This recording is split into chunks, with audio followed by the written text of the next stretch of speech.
Terima kasih. Anda masih bersama kami, Lembaga Penyiaran Publik Lokal 90,1 RGR FM, Radio Pelopor di Tulungagung. Mari kita ikuti acara berikutnya. Radio adalah media pemersatu bangsa. Ayo dengar radio, satu suara berjuta telinga. Saya Joko Widodo, Presiden Republik Indonesia. Teman Anda di segala suasana, Tulungagung 90,1 RGR FM. Gue dapat dari grup sebelah nih. Katanya vaksin COVID-19 itu... Iya. Aku tahu dari temennya temenku punya temen. Nah, kita sebarin aja ke 10 grup. Kita lihat. Udah. Infonya COVID kayaknya nih. Ini apa sih? Berita COVID dari mana nih? Jangan-jangan hoax lagi. bener nggak? Hoax tuh, hoax. Waduh, Hati-hati. hoax nih. Masa sih?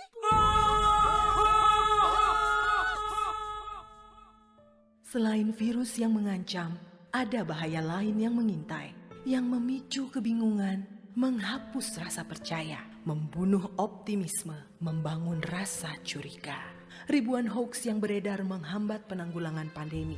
Stop hoax dari sekarang. Tahan, saring sebelum sebar. Kalau dapat informasi, tahan dahulu. Cek di www.hoax.infovaksin.id baru disebar. Dipersembahkan Kominfo dan Komite Penanganan COVID-19 dan Pemulihan Ekonomi Nasional. Kesehatan pulih, ekonomi bangkit. Serta Indonesia Persada ID untuk menyiarkan baik. Belajar di rumah lebih mudah dengan belajar bareng lewat radio. Ayo belajar bareng lewat radio jam 9 pagi hanya di 90,1 RGR FM Radio Pelopor Tulungagung. Belajar bareng lewat radio kerjasama Diskominfo Kabupaten Tulungagung, Dinas Pendidikan Kabupaten Tulungagung, PGRI Kabupaten Tulungagung, dan 90,1 RGR FM Tulungagung. Teman Anda di segala suasana, Tulungagung 90,1 RGR FM. Assalamualaikum warahmatullahi wabarakatuh. Selamat pagi anak-anak hebatku yang sedang belajar di rumah. Selamat pagi juga buat Bapak Ibu yang selalu sabar mendampingi putra-putrinya. Tak lupa kami ucapkan selamat pagi juga kepada pendengar setia RGR FM. Apa kabar semuanya? Semoga kita semua selalu berada dalam suasana yang aman, nyaman, dan menyenangkan. Senang rasanya bisa berjumpa lagi lewat 90,1 RGR FM, Radio Guyub Rukun, Radio Pelopor di Tulungagung. Kami hadir selama 1 jam ke depan, mulai pukul 9 sampai pukul 10 dalam acara Kelas Belajar, di mana acara ini sebagai alternatif pembelajaran untuk menambah wawasan dan ilmu pengetahuan bagi siswa dan siswi sekolah dasar yang sedang belajar di rumah selama masa pandemi COVID-19. Bersama kami, semoga belajar semakin menyenangkan. Acara ini terselenggara atas inisiasi PGRI Kabupaten Tulungagung yang bekerja sama dengan Dinas Pendidikan Pemuda dan Olahraga Kabupaten Tulungagung dan Diskominfo Kabupaten Tulungagung yang disiarkan melalui RGR FM Tulungagung. Anak-anak hebatku di rumah, sudah siapkah kalian mengikuti pembelajaran hari ini? Iya, bagi kalian yang belum siap, ayo dipersiapkan dulu buku dan alat tulis lainnya. Dan ingat, tetap semangat dan selalu patuhi protokol kesehatan dimanapun kita berada. Semoga corona tidak terus tersambung dan pandemi ini segera berlalu. Pada hari ini, Sabtu tanggal 13 Maret 2021, bersama saya Ibu Tatik Rini, kita akan mempelajari tematik kelas 6, tema 8 Bumiku, subtema 3 Bumi, Matahari, dan Bulan. Sebelum kita mulai pembelajaran, marilah kita berdoa bersama-sama. Kita memohon kepada Tuhan Yang Maha Esa agar selalu diberikan kesehatan dan kelancaran dalam belajar. Mudah-mudahan juga ilmu yang kita dapat bisa bermanfaat untuk semuanya. Berdoa disilahkan. Selesai. Anak-anak hebatku, sekarang kita mulai pembelajaran 1. Pada subtema yang lalu, kita telah mempelajari tentang gerhana bulan. Sekarang, kita mempelajari tentang gerhana matahari. Pernahkah kalian melihat gerhana matahari? Kapan gerhana matahari dapat dilihat? Untuk menjawab pertanyaan-pertanyaan itu, ayo kita cari informasi tentang gerhana matahari. Coba kalian perhatikan gambar berikut. Setelah kalian amati, coba kalian jelaskan apa yang tampak pada gambar tersebut. Iya, pada gambar tampak matahari, bulan, dan bumi. Tampak juga orbit bumi dan orbit bulan. Kemudian juga tampak bayangan umbra dan bayangan penumbra bulan. Sekarang kita pelajari proses terjadinya gerhana matahari. Siapa yang bisa menjelaskan? Iya. Pada gambar yang telah kalian amati tadi, terlihat kedudukan bumi, kedudukan bulan, dan kedudukan matahari terletak pada satu garis lurus. Hal ini menyebabkan cahaya matahari yang seharusnya diterima oleh bumi terhalang oleh bulan. Karena ukuran bulan lebih kecil daripada bumi, maka hanya sebagian wilayah bumi yang tidak bisa melihat cahaya matahari. Keadaan yang tadinya terang berangsur-angsur menjadi gelap, dan wilayah tersebut mengalami gerhana matahari. Kapan gerhana matahari terjadi, anak-anak?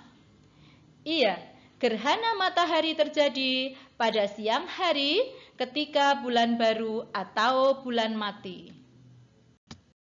Anak-anak, siapa yang tahu ada berapa jenis gerhana matahari?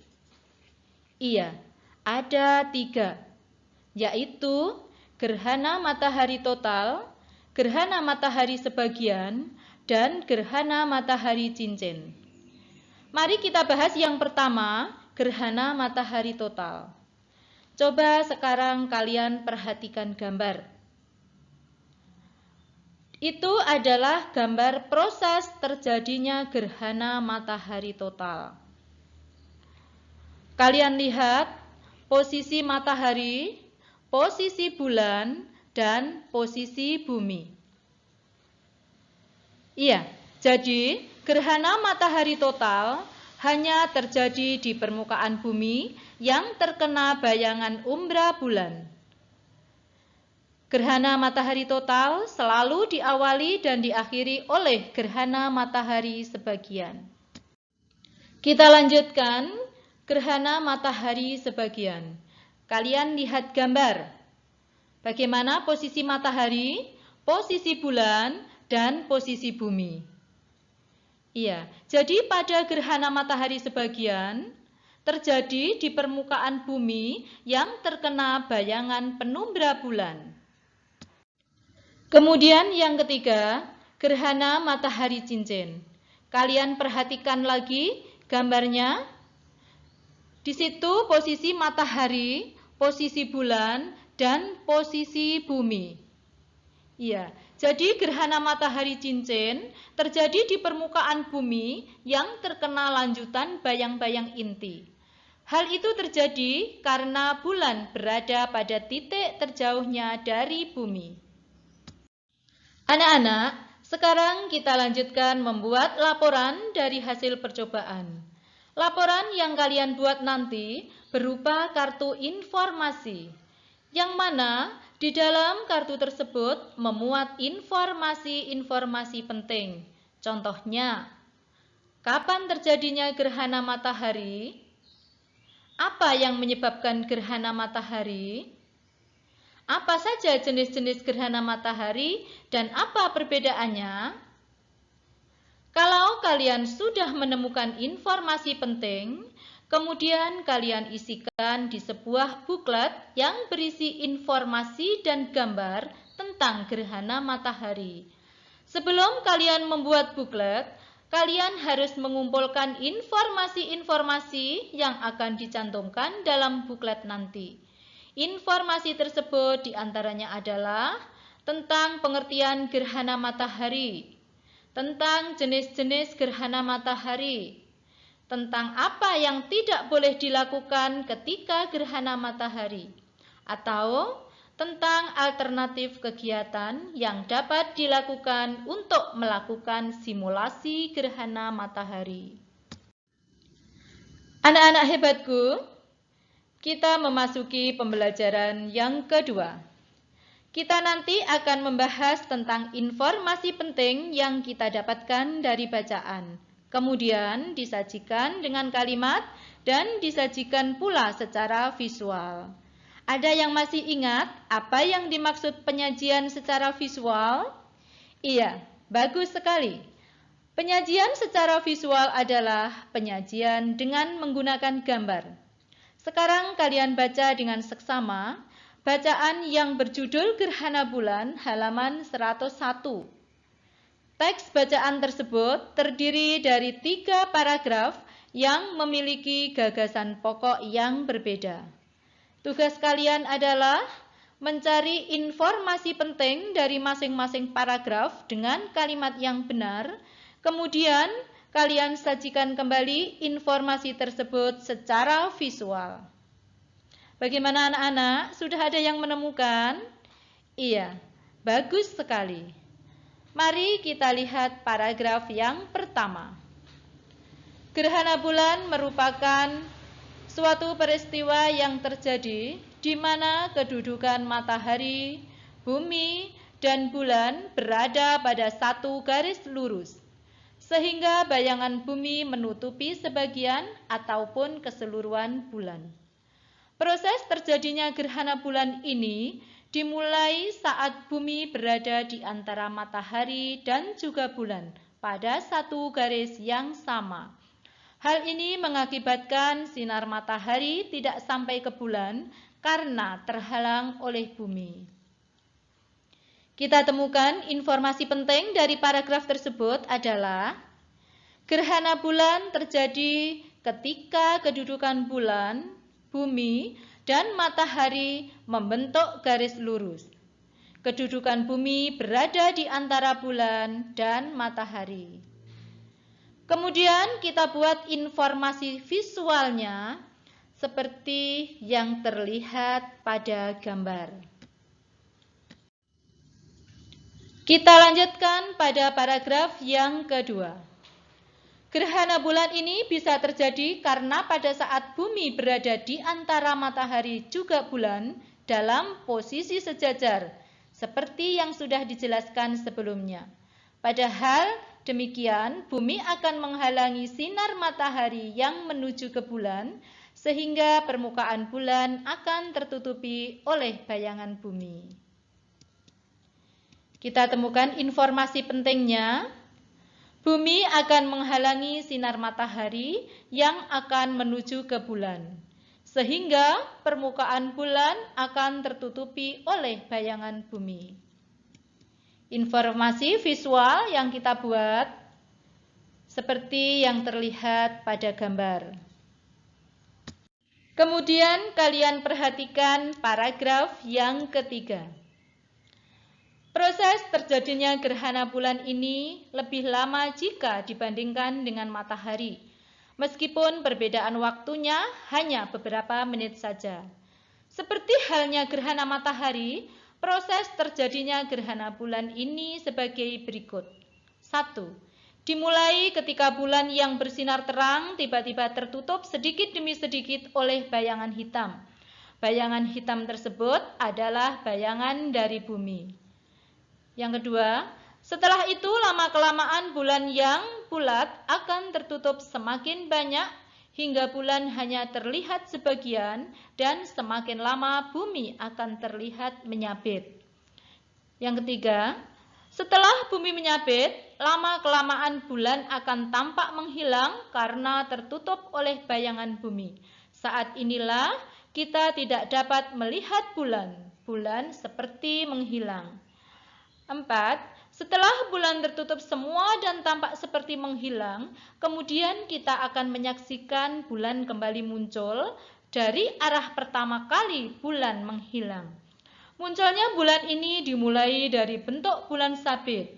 Setelah itu, bulan tersebut semakin lama akan semakin terlihat setengah dan semakin lama akan semakin utuh sehingga tampak seperti semula. Anak-anak, kalian perhatikan informasi penting dari paragraf ketiga. Bulan yang bersinar terang tiba-tiba tertutup sedikit demi sedikit oleh bayangan hitam. Bayangan hitam tersebut adalah bayangan dari bumi. Kemudian kalian lihat informasi visualnya tampak seperti pada gambar. Kita lanjutkan anak-anak. Coba kalian ingat kembali kegiatan halaman 96 sampai 98, yaitu percobaan tentang gerhana matahari. Pada kesempatan ini, fokuskan pengamatan kalian pada posisi bulan. Bagaimanakah kenampakan bulan dari bumi? Untuk menjawab pertanyaan berikut, kalian nanti akan melakukan 2 percobaan. Sekarang siapkan alat dan bahannya dan ikuti petunjuk kegiatan secara runtut. Kegiatan yang pertama adalah percobaan tentang gerhana matahari. Alat dan bahannya, senter digunakan untuk model matahari. Bola plastik ukuran kecil atau bola tenis digunakan untuk model bulan. Bola plastik ukuran besar atau globe digunakan untuk model bumi.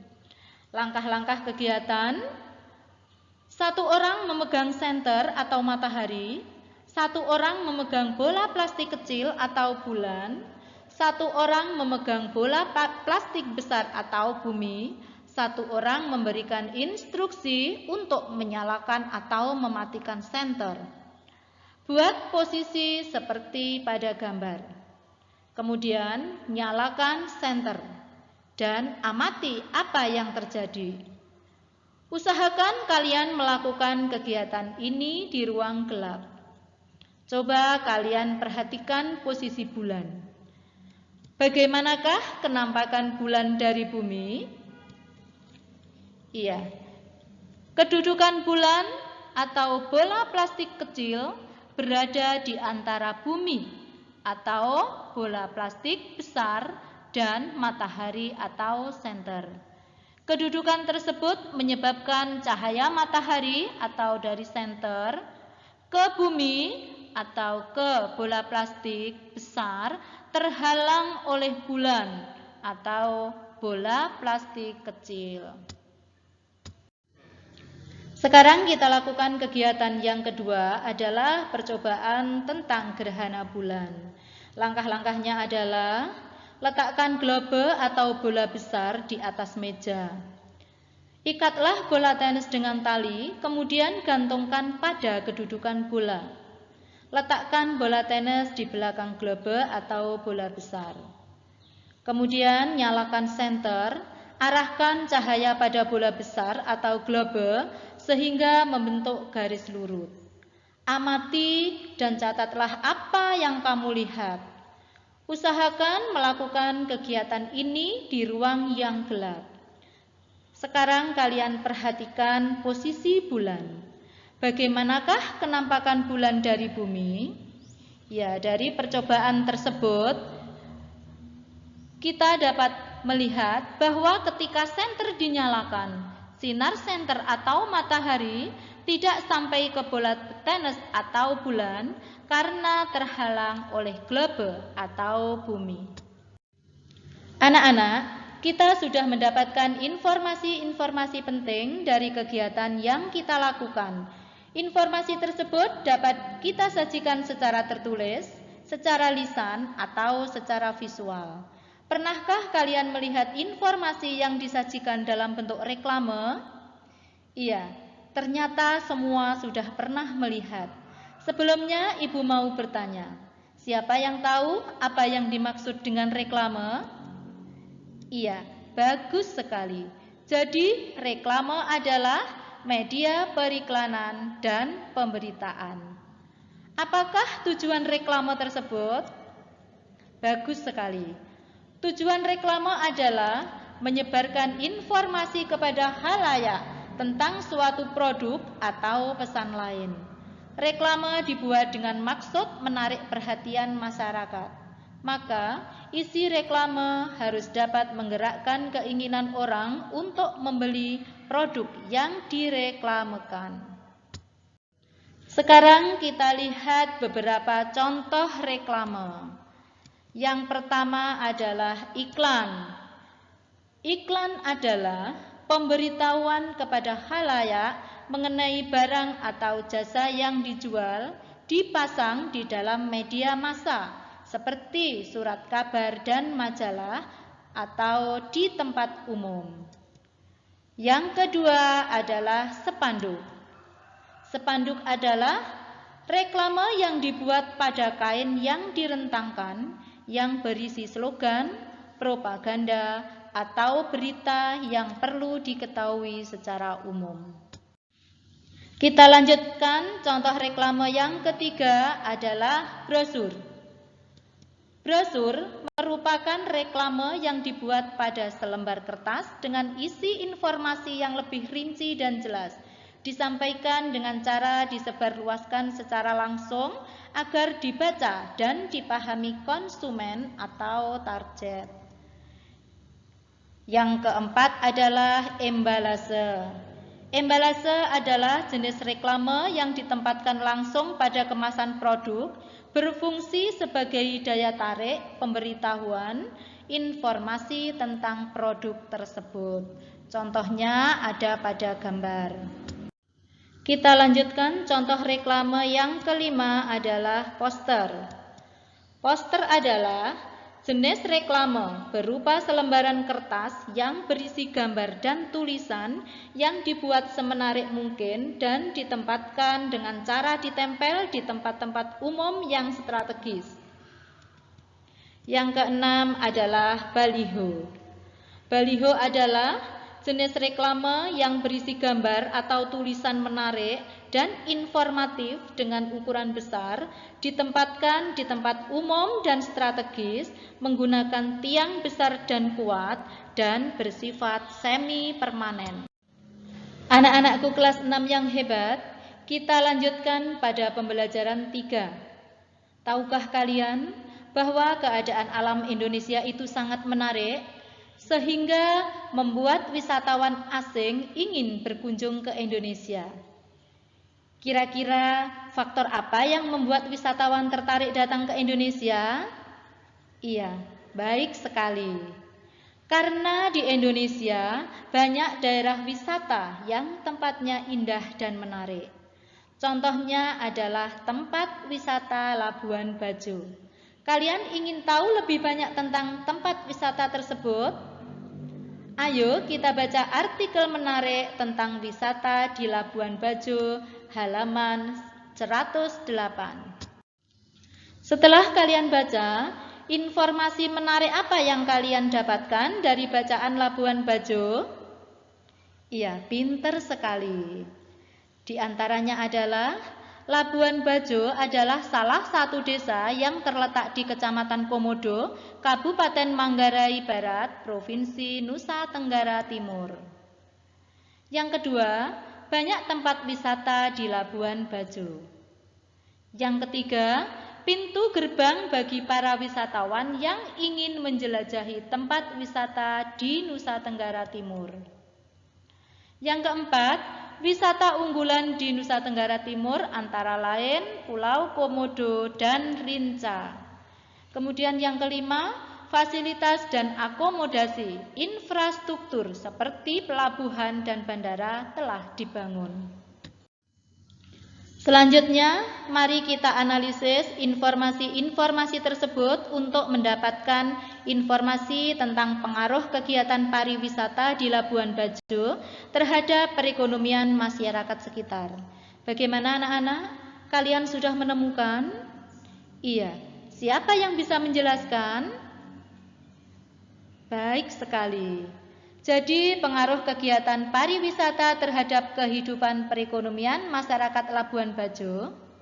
Masyarakat Labuan Bajo akan mendapat dampak yang positif dari kegiatan pariwisata jika yang pertama, bahan makanan yang dibeli hotel, restoran, dan wisatawan berasal atau dipasok dari masyarakat setempat. Yang kedua, souvenir yang dibeli wisatawan berasal dari masyarakat Labuan Bajo. Yang ketiga, transportasi lokal disediakan oleh pengusaha lokal. Yang keempat, hotel dan restoran dimiliki oleh masyarakat lokal, minimal pemilik tanah memiliki saham di hotel atau restoran dengan sistem bagi hasil. Yang kelima, budaya lokal dikemas menjadi pertunjukan rutin baik di tempat wisata maupun di hotel. Anak-anak hebatku, salah satu faktor yang mempengaruhi banyaknya wisatawan di Labuan Bajo adalah lingkungan yang bersih dan nyaman. Setiap wisatawan berhak untuk menikmati kenyamanan dan kebersihan tempat wisata yang dikunjunginya. Kita sebagai warga negara Indonesia memiliki hak yang sama untuk hidup di lingkungan yang baik dan sehat. Apakah kalian masih ingat apakah yang dimaksud dengan hak? Iya, pintar sekali. Hak adalah sesuatu yang mutlak menjadi milik kita dan penggunaannya bergantung pada diri kita. Siapa lagi yang bisa menyebutkan contoh-contohnya? Iya, contoh-contoh hak diantaranya hak hidup di lingkungan yang sehat, hak mendapat layanan kesehatan, kemudian hak memperoleh kehidupan yang layak, dan kalian masih bisa menyebutkan contoh hak-hak yang lain. Sekarang kita lanjutkan mengamati gambar halaman 111 dan 112. Di situ ada 4 gambar. Coba kalian perhatikan, setelah itu kalian deskripsikan dari masing-masing gambar tersebut. Kemudian kalian analisis apa yang menyebabkan kondisi tersebut terjadi. Dalam gambar tersebut, apakah hak masyarakat sudah terpenuhi? Mari kita bahas bersama-sama. Kita mulai dari gambar 1. Deskripsinya adalah penumpukan sampah sepanjang aliran sungai, aliran air tidak lancar atau tersumbat sehingga dapat menyebabkan banjir dan penyebaran penyakit.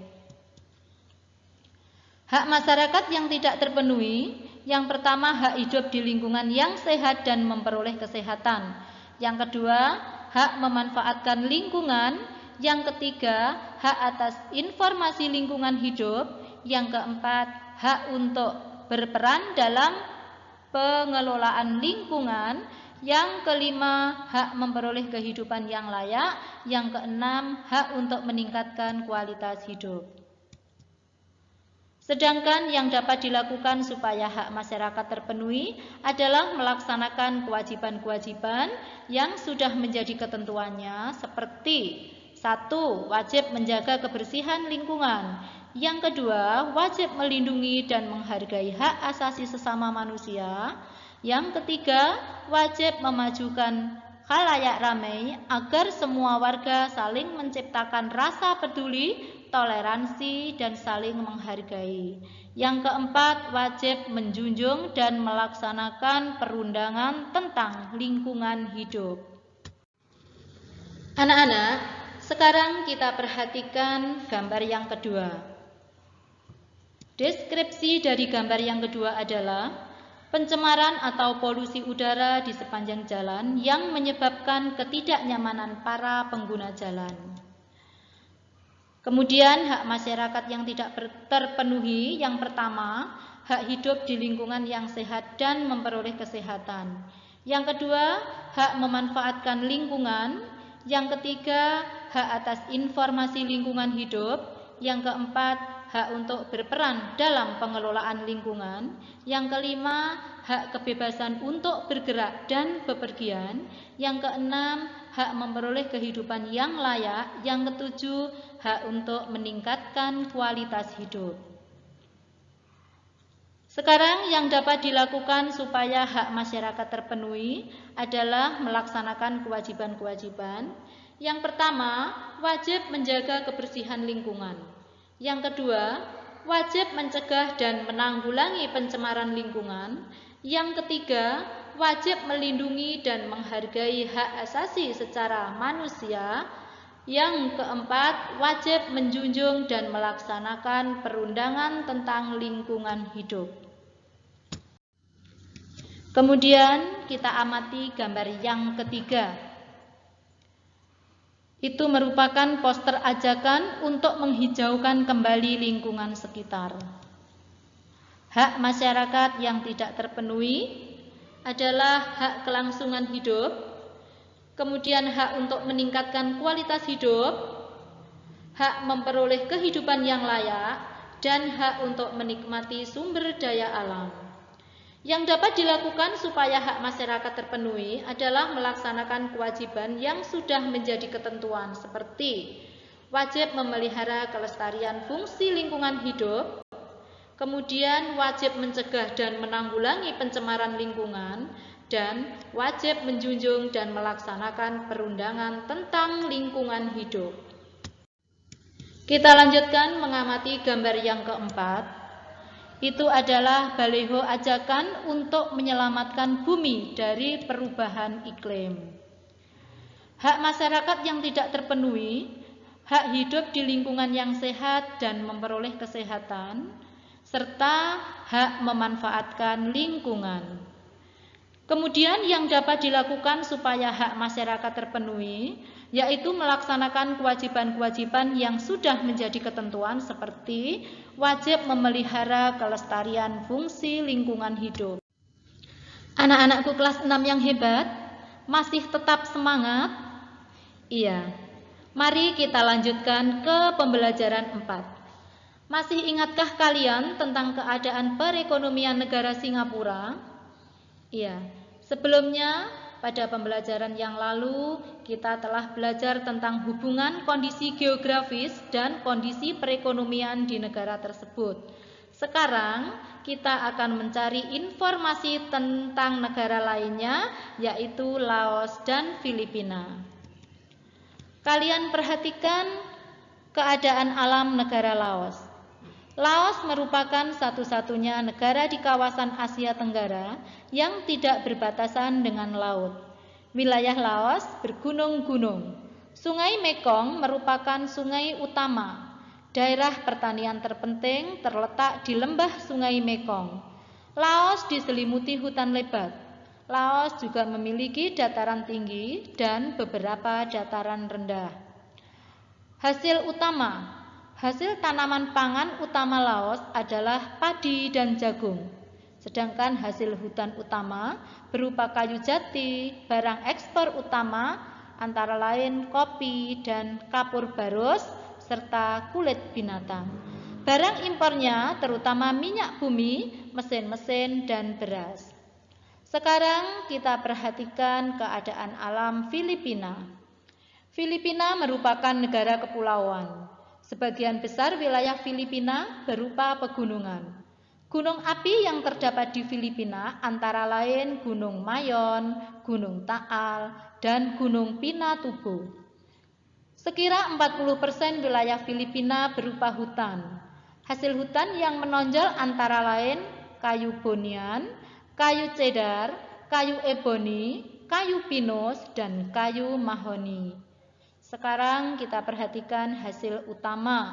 Sebagian besar penduduk Filipina bermata pencaharian sebagai petani. Hasil pertanian utama antara lain pisang, jeruk, kelapa, kopi, tembakau, dan tebu. Tanaman pangan utama adalah padi dan jagung. Hasil ternak utama adalah sapi perah. Hasil tambangnya terutama emas, perak, dan tembaga. Hasil industri utamanya adalah tekstil, kertas, dan gula. Setelah kita tahu kondisi geografis dan kondisi perekonomian, sekarang kita cari persamaan dan perbedaan antara Laos dan Filipina. Kita pelajari persamaan Laos dan Filipina terlebih dahulu. Wilayah Laos dan Filipina, daerahnya berupa pegunungan. Sebagian besar penduduk Laos dan Filipina bermata pencaharian sebagai petani. Hasil pertanian, pangan utama Laos dan Filipina adalah padi dan jagung. Kemudian, perbedaan Laos dan Filipina. Filipina memiliki hasil ternak sapi perah, sementara Laos tidak memiliki. Filipina memiliki hasil utama tambang berupa emas, sedangkan Laos tidak memiliki. Anak-anak, keadaan geografis Filipina hampir sama dengan keadaan geografis Indonesia. Hasil perkebunan dan pertaniannya pun hampir sama. Petani adalah mata pencaharian yang ditemukan di Filipina dan Indonesia. Banyak sekali petani yang sukses dan berhasil. Kalian ingin tahu? Ayo kita baca teks bacaan yang berjudul Kisah Petani Cabai Sukses, Untungnya Menggiurkan, halaman 115. Setelah nanti kalian baca, kalian jelaskan kapan terjadinya dan di mana terjadinya cerita itu. Setelah itu, kalian deskripsikan tentang tokoh yang diceritakan. Kalian sudah menemukan jawabannya? Iya, sekarang mari kita bahas bersama-sama. Dari judul bacaan Kisah Petani Cabai yang Sukses, terjadi saat Imam Kusno pensiun sebagai aparatur sipil negara atau ASN. Cerita itu terjadi di desa Natai Raya, Kecamatan Arut Selatan, Kabupaten Kota Waringin Barat atau Kabar, Kalimantan Tengah. Kemudian deskripsi tentang tokoh yang diceritakan. Imam Kusno adalah seorang petani cabai yang sukses, merupakan pensiunan aparatur sipil negara atau ASN. Dia adalah seorang pekerja keras, tekun, dan selalu memperhatikan tanaman cabai yang ditanam, selalu memperhatikan dan mengamati pengaruh cuaca. Keberhasilan petani Imam Kusno tidak luput dari upaya dan kerja keras yang ia lakukan. Pak Imam Kusno sangat memperhatikan tanaman cabai yang ia tanam. Ia memperhatikan dan mengamati pengaruh cuaca terhadap keberhasilan pertaniannya. Keberhasilan pertanian sangat bergantung pada faktor-faktor alam seperti cuaca, ketersediaan air, kesuburan tanah, dan lainnya. Alam sudah banyak memberikan manfaat bagi kehidupan manusia. Setiap warga negara pasti menginginkan lingkungan hidup yang baik dan sehat. Tetapi kadang-kadang juga ada masalah yang dihadapi. Nah, ini adalah masalah atau tantangan yang dihadapi tokoh dalam cerita, yaitu cuaca yang tidak menentu, selain itu adanya jamur dan hama tanaman. Bagaimanakah cara menyelesaikan masalah tersebut? Caranya adalah tanaman harus disemprot setiap setelah hujan agar tidak gagal panen. Anak-anak, dari cerita tersebut tentunya ada bagian-bagian cerita yang kalian sukai. Coba kalian jelaskan mana bagian cerita yang kalian sukai dan apa alasannya mengapa kalian menyukai bagian itu. Coba siapa di antara kalian yang mau menyampaikan pendapat? Iya, pinter sekali. Jadi bagian cerita yang paling disukainya adalah cabai lokal di Kobar sudah bisa memenuhi kebutuhan pasar. Alasannya karena membuktikan bahwa cabai Kobar sudah bisa bersaing untuk pasar. Bagian cerita yang paling disukai yang kedua adalah Imam Kusno melanjutkan hidup sebagai petani cabai setelah pensiun. Alasannya karena menjadi inspirasi untuk terus berusaha walau sudah pensiun dan pantang menyerah. Sekarang kita lanjutkan tentang hak asasi manusia. Undang-Undang Republik Indonesia Nomor 32 Tahun 2009 menyatakan bahwa lingkungan hidup yang baik dan sehat merupakan hak asasi setiap warga negara. Hak asasi adalah hak dasar yang dimiliki setiap pribadi manusia sebagai anugerah Tuhan yang dibawa sejak lahir. Hak asasi dimiliki oleh setiap manusia tanpa membedakan jenis kelamin, usia, agama, dan status sosial. Sekarang coba kalian sebutkan contoh-contoh hak warga negara yang dikategorikan sebagai hak asasi. Iya, bagus sekali.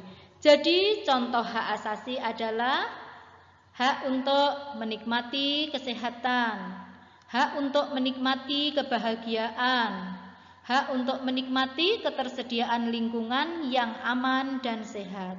Dan masih banyak lagi contoh hak asasi manusia yang lainnya. Petani Imam Kusno adalah salah satu contoh petani yang berhasil. Petani merupakan salah satu profesi yang ditekuni oleh sebagian besar masyarakat Indonesia. Di lingkungan masyarakat sekitar kita, jenis mata pencahariannya berbeda-beda. Mari sekarang kita analisis setiap jenis mata pencaharian tersebut. Yang pertama adalah petani padi. Interaksi dengan lingkungan alam, penggunaan pupuk dan pestisida. Aksi atau kegiatan yang dapat dilakukan untuk menjaga kelestarian lingkungan hidup adalah tidak menggunakan pupuk atau pestisida yang membahayakan lingkungan. Mata pencaharian yang kedua adalah tukang kayu. Interaksi dengan lingkungan alam, menebang pohon. Aksi yang dapat dilakukan untuk menjaga kelestarian lingkungan hidup, tidak menebang habis semua pohon, menyisakan pohon agar tetap lestari. Kita lanjutkan mata pencaharian nelayan. Interaksi dengan lingkungan alam, menangkap ikan. Aksi atau kegiatan yang dapat dilakukan untuk menjaga kelestarian lingkungan hidup adalah tidak menggunakan bom dan racun untuk menangkap ikan agar tidak merusak ekosistem air. Mata pencaharian selanjutnya adalah sopir angkutan umum. Interaksi dengan lingkungan alam, kendaraan mengeluarkan polusi. Aksi atau kegiatan yang dapat dilakukan untuk menjaga kelestarian lingkungan hidup adalah memastikan kendaraannya tidak berakibat buruk bagi udara dan rutin membersihkan mesin. Mata pencaharian selanjutnya adalah pedagang makanan. Interaksi dengan lingkungan alam, sampah sisa makanan. Kemudian, aksi atau kegiatan yang dapat dilakukan untuk menjaga kelestarian lingkungan hidup, memastikan bahwa sampah tidak dibuang sembarangan atau tidak dibuang ke sungai. Anak-anak, kita lanjutkan pada pembelajaran 5. Pernahkah kalian mendengar tentang tahun baru Hijriah? Iya, ternyata pernah semua. Apa perbedaannya dengan tahun baru yang terjadi setiap tanggal 1 Januari? Ayo kita cari informasi mengenai kedua peristiwa tersebut, yaitu tentang kalender Masehi dan kalender Hijriah. Pada pembelajaran tema 8 subtema 1, kita telah mempelajari tentang perputaran bumi mengelilingi matahari atau yang disebut dengan revolusi bumi, dan perputaran bulan mengelilingi bumi atau disebut revolusi bulan. Nah, peristiwa revolusi bumi dan revolusi bulan inilah yang digunakan untuk menentukan tahun Masehi dan tahun Hijriah. Sistem penanggalan Masehi ditentukan berdasarkan kala revolusi bumi. Sedangkan sistem penanggalan Hijriah ditentukan berdasarkan kala revolusi bulan.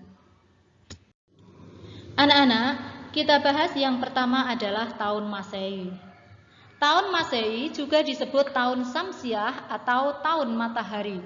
Tahun Masehi ditentukan berdasarkan kala revolusi bumi atau waktu yang diperlukan bumi untuk sekali mengelilingi matahari. Kala revolusi bumi adalah 365/4 hari.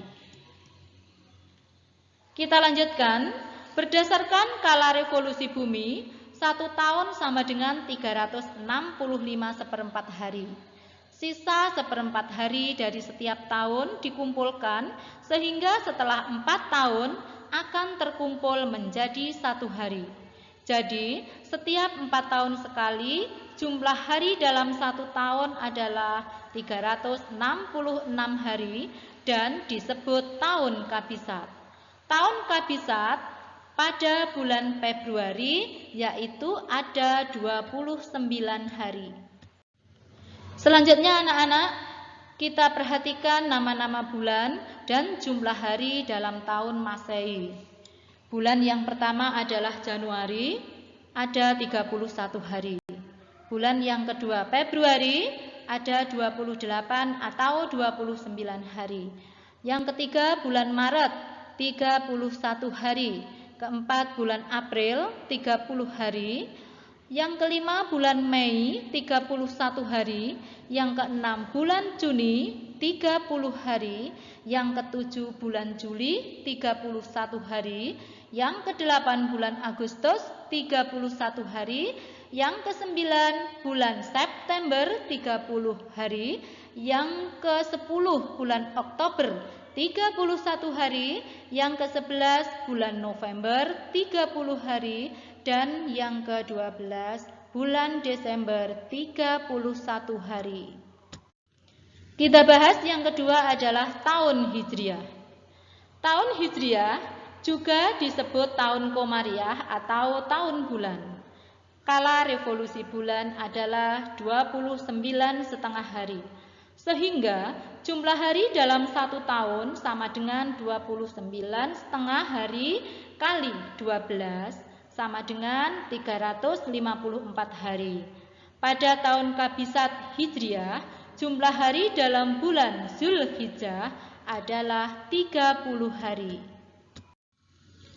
Kita lanjutkan nama-nama bulan dan jumlah hari dalam tahun Hijriah. Yang pertama adalah bulan Muharram, jumlah harinya 29 hari. Yang kedua bulan Syafar, 30 hari. Yang ketiga Rabiul Awal, 29 hari. Yang keempat Rabiul Akhir, 30 hari. Yang kelima Jumadil Awal, 29 hari. Yang keenam Jumadil Akhir, 30 hari. Yang ketujuh Rajab, 29 hari. Yang ke-8 Saban, 30 hari. Yang ke-9 Ramadan, 30 hari. Yang ke-10 Syawal, 30 hari. Yang ke-11 Zulkaidah, 29 hari. Yang ke-12 Zulhijjah, 29 atau 30 hari. Anak-anak, tentunya dari kegiatan kalian membaca tadi, banyak informasi yang telah kalian dapatkan. Coba, siapa yang bisa menjelaskan? Iya, baik sekali. Jadi, informasi penting dari bacaan diantaranya adalah yang pertama, revolusi bumi dan revolusi bulan dijadikan dasar kalender tahun. Yang kedua, sistem penanggalan Masehi berdasarkan revolusi bumi. Yang ketiga, sistem penanggalan Hijriah berdasarkan revolusi bulan. Yang keempat, tahun Hijriah dan Masehi berjumlah 12 bulan. Dan yang kelima, terdapat tahun Kabisat dalam kalender Hijriah dan Masehi. Kalian sudah tahu informasi penting yang kalian dapatkan dari bacaan. Sekarang kalian buat kesimpulan dari informasi-informasi penting tersebut. Iya, jadi kesimpulannya adalah revolusi bumi dan revolusi bulan dimanfaatkan manusia untuk membuat sistem penanggalan. Revolusi bumi untuk penanggalan Masehi, sedangkan revolusi bulan untuk penanggalan Hijriah. Anak-anak, jika kalian akan membuat kalender, baik itu dengan sistem penanggalan Masehi atau Hijriah, kalian lengkapi dengan penjelasan. Setelah kalender jadi, jika kalian ingin mempresentasikan kalender tersebut, kalian jelaskan bagian-bagian kalender dan bagaimana cara menggunakannya. Untuk membuat presentasi menarik, pilihlah salah satu jenis reklame yang menurut kalian paling tepat untuk mengiklankan presentasi kalian. Coba perhatikan, ini ada sebuah contoh kalender Masehi yang sudah diberi reklame yang tujuannya agar menarik. Ini juga ada contoh kalender Hijriah yang sudah diberi reklame agar kalender tersebut lebih menarik. Anak-anak, kita lanjutkan pada pembelajaran 6. Masih ingatkah kalian tentang hak dan kewajiban? Iya, pinter sekali. Sekarang, mari kita belajar lagi tentang hak dan kewajiban. Kita bahas dulu tentang hak, yaitu hak anak. Kalian tahu siapa sajakah yang mendapat perlindungan atas hak anak? Iya, bagus. Yang mendapat perlindungan atas hak anak adalah semua orang yang berusia di bawah 18 tahun, kecuali ditentukan oleh hukum yang berlaku di suatu negara. Hak-hak anak berlaku atas semua anak tanpa terkecuali. Anak harus dilindungi dari segala jenis diskriminasi terhadap dirinya atau diskriminasi yang diakibatkan oleh keyakinan atau tindakan orang tua atau anggota keluarganya yang lain. Semua tindakan dan keputusan menyangkut seorang anak harus dilakukan atas dasar kepentingan terbaik sang anak. Ini ada sebuah contoh hak anak yang masih sering diabaikan.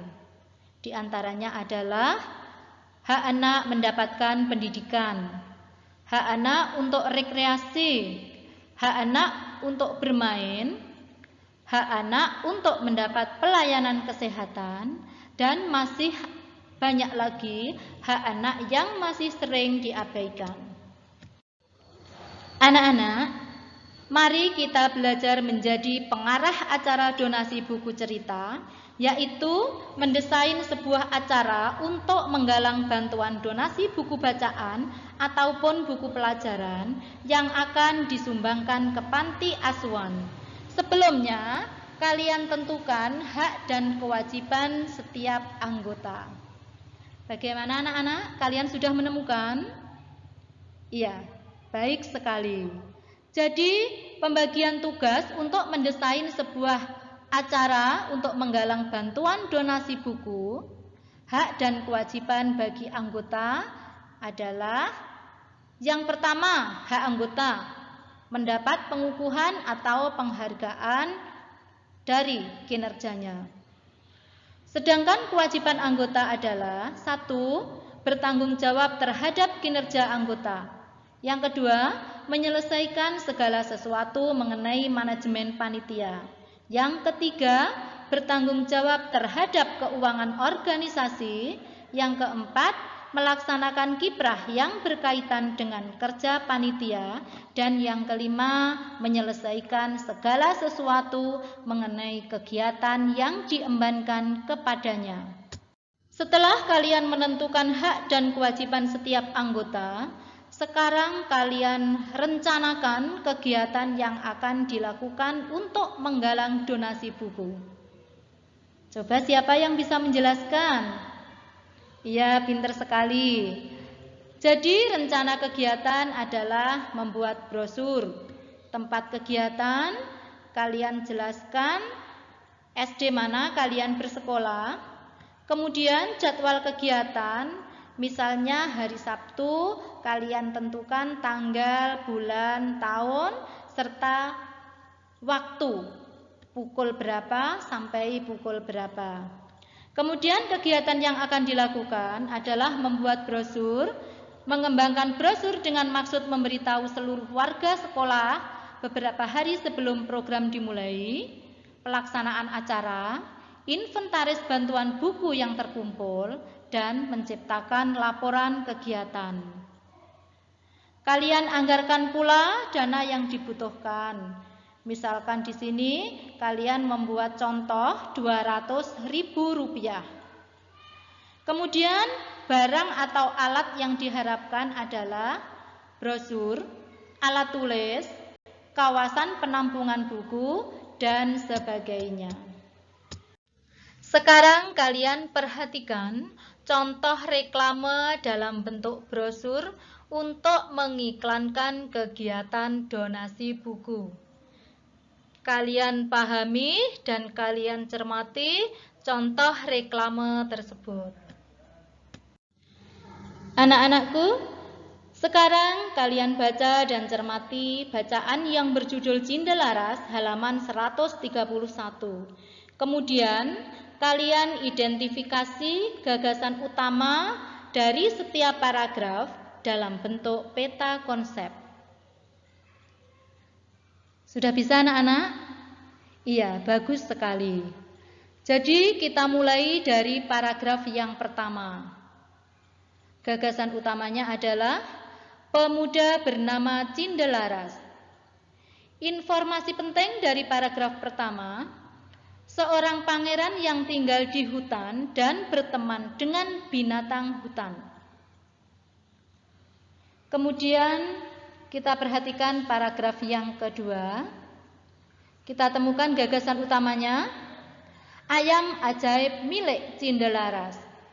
Informasi penting yang kita dapatkan, ayam ajaib tersebut memberitahu asal-usul Cindelaras.